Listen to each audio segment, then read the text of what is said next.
जय हिंद। आज के विषय में समझेंगे इस्लामिक कंट्री का एक दिग्गज नेता माने जाने वाले एर्दोगन, जो कि टर्की के राष्ट्रपति है। ऐसे विषय में जब आप एक ऐसे आर्टिकल देखते हो जहां यह स्पष्ट कराया जा रहा है कि इजरायली दूत की ओर से एक ऐसा स्टेटमेंट जिसे आप बोल सकते हो कि शब्दों का मर्यादा बिल्कुल तोड़ा गया है। यहाँ आप एक शब्द का उपयोग होते देख रहे हो कि साफ तो साफ ही रहेगा, ऐसा एर्दोगन को लेके जिक्र किया गया है। इन दोनों के बीच, इजरायल और टर्की के बीच जो संबंध बिगड़ता नजर आ रहा है, इन्हीं चीज़ों को लेके एक तरह से आप बोल सकते हो कि प्रतिक्रिया के रूप में ये दी गई है। आखिर क्या है मामला, किनके प्रति क्या षड्यंत्र रचा जा रहा है, कैसे यहाँ पे टर्की फंसता हुआ नजर आ रहा है गाजा विवाद में, आखिर क्या है इनका योगदान, इन सभी विषयों के ऊपर चर्चा करेंगे। साथ ही मैं बताना चाहूंगा कि हमारे देश के इर्द गिर्द में बसने वाला एक छोटा सा देश, वाहियातों से भरा इस्लामिक धर्म मानने वाला पाकिस्तान, इनके ओर से भी जब बोला जाता है ना भारत के ऊपर, ये हमेशा बोलते रहते हैं कुछ ना कुछ, लेकिन ये भी शब्दों की एक मर्यादा के हद तक रहता है। लेकिन इजराइल ने उन चीज़ों को तोड़ा है जो बिल्कुल मूर्खता को दर्शाता है, और कहीं ना कहीं ये विश्व लेवल में बातें तेजी से फैलने की योग्यता अपने आप में दर्शा रहा है। तो आइए इनके बारे में चर्चा करते हैं कि आखिर मामला कहां से क्या है।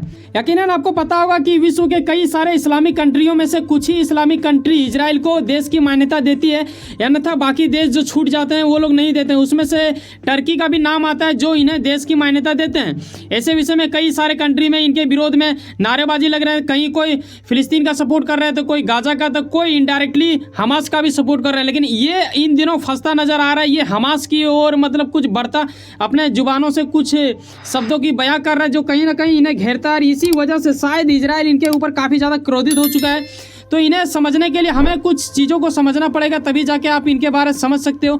जैसे कि इजराइल का मानना है कि तुर्की के जो राष्ट्रपति है, जैसे मैंने बताया आपको एर्दोगन, इनका असली चेहरा आ चुका है। इसके प्रति आर्टिकल भी लिखा गया है। हमेशा मैं आर्टिकल में आपको हेडलाइन ये पढ़ के सुनाता हूँ, लेकिन यहाँ आप ऊपर वाला लाइन देखें जहाँ पे असली चेहरा दिखाई दे रहा है, ऐसा कुछ लिखा जा रहा है। तो ये गजब की स्थिति मायने रखता है, और यकीनन ये उन शब्दों को कहीं ना कहीं निकालना अपने जुबान से ये दर्शाता है कि आप कितना हद तक उस चीज़ को एक्सेप्ट करते हो और कितना ज़्यादा क्रोधित हो। आखिर इनके क्रोधित के पीछे कहानी क्या है, ये समझने वाली बात होगी। इजराइल के दूतावास ने यकीनन ये चीज़ को तोड़ा है, और कहीं ना कहीं यूएन में खड़ा होकर इन चीज़ों का बोलना मतलब साफ तो साफ ही रहेगा। ऐसे में डायरेक्टली टारगेट बना के ये एक बड़ा शब्द बन जाता है। कहीं ना कहीं इसके ऊपर ग्लोबल मीडिया पूरा तरह से कवर कर रही है। यहाँ आप जो देख रहे हो कि यूएन का फौज, मैं बता दूं कि जस्ट गाजा के ऊपर दिशा की ओर जब आप देखोगे तो आपको एक लेबनान कंट्री मिलता है। लेबनान कंट्री के पास यूएन की फोर्स भी लग चुकी है, जिसमें कि इंडियन आर्मी भी शामिल है। आपको मैंने इसके बारे में बताया था, ताकि लेबनान से वो ना भिड़ जाए, ये बड़ा बात रखता है मायने। ऐसे में यूएन के प्रति ऐसा होना, हर देश उनको मानते रहे, ऐसे में मर्यादा तोड़ना ये बिल्कुल उस चीज़ को ले आता है। लेकिन आप यहाँ ये देखो कि इसके पीछे आखिर लॉजिक क्या वाली बात होता है। यहाँ इस आर्टिकल के माध्यम से देख रहे हो कि एक रैली निकलता है, और इसी रैली में ये कांड कर बैठते हैं। क्या कर बैठते हैं ये यहाँ देखो, ये करीब बोल रहे हैं कि इजराइल 22 दिनों से खुलेआम युद्ध अपराध कर रहा है। इस चीज़ को लेके इन्होंने बोला, किसने बोला, फिलिस्तीन झंडे पकड़ के बोल रहा है एर्दोगन, जो कि टर्की के राष्ट्रपति हैं, और इनका एक मुस्लिम कंट्री में एक अलग ही एक पहचान है, ठीक है। ऐसे में ये क्या करते हैं, आगे जाके ये भी बोलते हैं कि पश्चिम देश के जितने भी नेता हैं वो इजराइल से मतलब क्या बोले, बात तो दूर की बात है, अपील भी नहीं कर रहे हैं कि युद्ध विराम कीजिए। तो कहीं ना कहीं इनडायरेक्टली ये पश्चिमी देशों को यानी वेस्टर्न कंट्री को भी घेरने की कोशिश कर रहे हैं, जो कि एक तरह से दर्शाता है कि बाइडन और बाकी देश के जो दिग्गज नेता हैं वो लोग इसके ऊपर बमक ना जाए। और ये टर्की इतना पंगा ले क्यों रहा है, ये जानने वाली बात होगा। दरअसल इनके यहाँ की जो जनता है ना, वो थोड़ा सा ज़्यादा ही उत्साहित है गाजा को लेके। देखो वहाँ पे एक जेरूसलम है, जेरूसलम से ना मुस्लिमों को थोड़ा ज़्यादा ही लगाव है, एक तरह से धार्मिक चीज़ों को लेके उनके प्रति काफ़ी ज़्यादा आर्टिकल देखने को मिलता है। उसके बारे में आप पढ़ोगे तो आपको बखूबी पता चलेगा, मैंने कुछ हद तक आपको बताया भी था।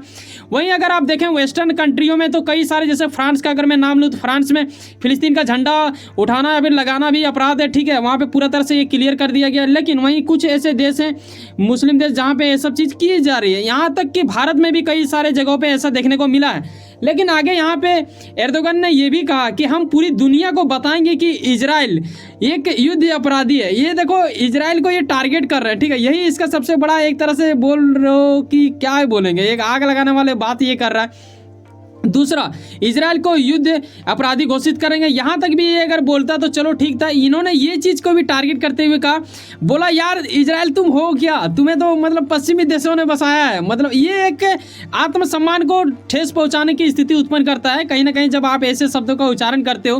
और ये बंदा जहाँ पे खड़ा होकर बोल रहा था ना, वहाँ पे अभी तक का जितना 7 अक्टूबर से ये वार शुरू हुआ ना, तब से जितना भी मतलब रैली निकाला गया इनके प्रति अलग अलग देशों में, उसमें से सबसे बड़ा रैली माना जा रहा है इसको, और ये एक बड़ा तबाही को लेके आएगा ऐसा कुछ देखने को मिल रहा है। साथ ही यहाँ पे आप ये भी देखते हो कि इन्होंने एक और ऐसा जहर उगलने वाला काम कर दिया है इजराइल के लिए, वो ये कि इन्होंने बोला कि हमास को जो स्वतंत्रता सेनानी का नाम दे दिया। अब बताओ, इजराइल मानता है हमास को क्या है, फिलिस्तीन के आतंकी संगठन, अब ये उसे सेनानी बोलेंगे, स्वतंत्रता सेनानी, की वो अपने स्वतंत्र होने के लिए लड़ रहे हैं। क्या स्वतंत्र होने के लिए कोई व्यक्ति जब लड़ता है तो अपने यहाँ के विरोधियों के सामने उनके बहू बेटी बच्चों को किसी को नहीं छोड़ता, हर किसी को कुचलते जाएगा, बम पटकेगा, 5000 रॉकेटों के साथ अचानक हमला करेगा।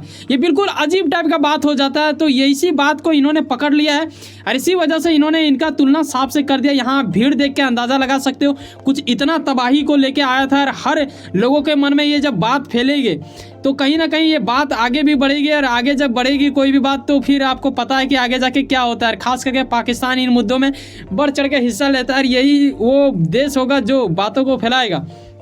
इजराइल के विदेश मंत्री का साफ कहना है कि भाई साहब, एर्दोगन ने जो टिप्पणी दिया उसके बाद ही इन्होंने एक्शन लिया। अपने यहाँ के जो दूत हैं इनका, जो कि इजराइल का, देखो हर देश का दूसरे देश में दूत रहता है, ऐसे में जो टर्की में दूत है इनका, उनसे मतलब वापस ही मतलब एक तरह से कहो ना कि उन्हें आदेश दे ही दिया गया है, मान लो कि अब उन्हें वापस ले लिया जाएगा, ऐसा इन्होंने निर्णय कर लिया। अब देखने वाली बात होगा कि इजराइल को यहाँ समझना चाहिए कुछ हद तक, या फिर अपने क्रोध के तहत उन्हें भी मतलब ललकार देगा कि हाँ बेटा तुझे भी लड़ना है तो आजा, तुझसे भी लड़ लेंगे। क्योंकि आपको पता है कि ईरान के साथ भी इनका हो रहा था, लेबनान से भी हो रहा था, लेबनान में हिजबुल्ला बैठा हुआ है, यहाँ पे फिलिस्तीन का गाजा में हमास बैठा हुआ है, अब टर्की सामने आ गया, ईरान तो बोल ही रहा है, पाकिस्तान तो दूर से चिल्ला रहा है। और तालिबान का बात करें, तालिबान ईरान और इराक से रास्ता खोज रहा है आने के लिए, उसके पास उड़ने वाला चीज़ नहीं है शायद।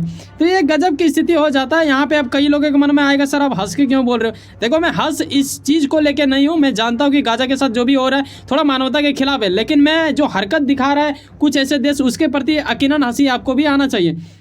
वैसे सुनो ना, कहीं ना कहीं कुछ ना कुछ काम करते होंगे, यकीनन अपने काम के प्रति काफी ज्यादा उम्मीद रखते होंगे, यकीनन आपका मेहनत आपका मंजिल बनकर मिला। वैसे सुनो ना, सब्सक्राइब कर लो पावर ऑफ चांस और जुड़े रहो मुझसे। चलो मिलते हैं किसी नेक्स्ट वीडियो में। अगर आपको वाकई में लगता है कि हमारे अंदर वो गुणवत्ता है, मैं आपको सही चीज बता पाता हूँ, तो एक सब्सक्राइब जो बिल्कुल फ्री होता है करके जाना। मिलता है किसी नेक्स्ट वीडियो में। अगर चैनल का सदस्यता चाहते हो, ओनली 29 रुपीज़ पर मंथ में मिलता है, ठीक है। 3 चांस आपको मिलेगा, red chance, blue chance, gold chance, तो आपको जो पसंद आए वो ले सकते हो। मिलता है किसी नेक्स्ट वीडियो में। बाय, जय हिंद, जय भारत।